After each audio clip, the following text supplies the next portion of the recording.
Trace, I'm tired of politicians being nothing like us. You mean white guys from the middle of the country? Yeah, but with beards. Oh.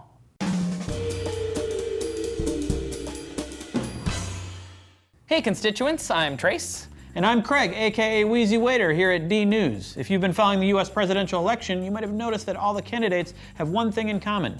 None of them have facial hair. Of course, for one of them that's not necessarily an option, but for the rest, I must ask you a question.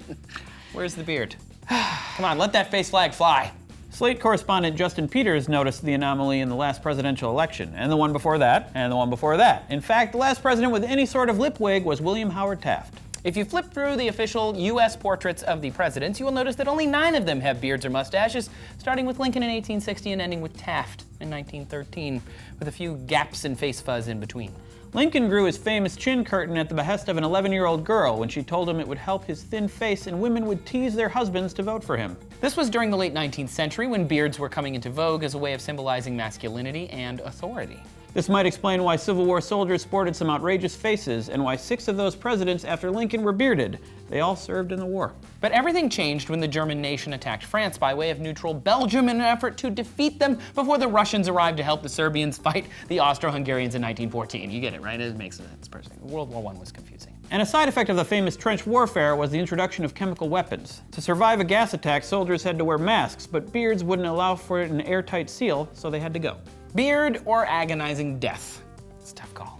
For this, and to promote discipline and camaraderie, the US military does not permit facial hair to this day, except under special circumstances like for medical or religious reasons. And this comes back to politicians today, as many will proudly point to military service while out campaigning for votes. So though military regulations might explain our hairy presidential history, what happened to today? Why is there still hairlessness in the rest of US history or among politicians who were never in the military? Well, generally, beard popularity is dependent on the culture and trends of the time. These fluctuations in style may happen because women and men find beards more attractive when they're not the norm, at least according to a study in 2014 in the journal Biology Letters. Once we hit peak beard, then clean-shaven men are rated more attractive again. But we just went through a beard trend, so why aren't bigwigs growing beards today? Well, there may be a psychological component to that. A 2012 study from the University of Lethbridge and Victoria University of Wellington showed pictures of the same men with and without beards to both men and women. Both genders rated the bearded men as more aggressive and threatening than those same men without beards. I mean, it makes sense.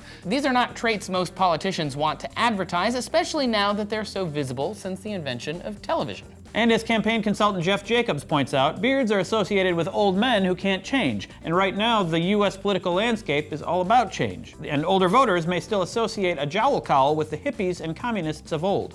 So for now, it seems like good campaign wisdom to stay as smooth and slippery as possible. As for YouTube personalities, there is plenty of beard to go around. And if you want to see more Craig and more beards, you should check out his awesome channel, The Good Stuff. You can find it right here.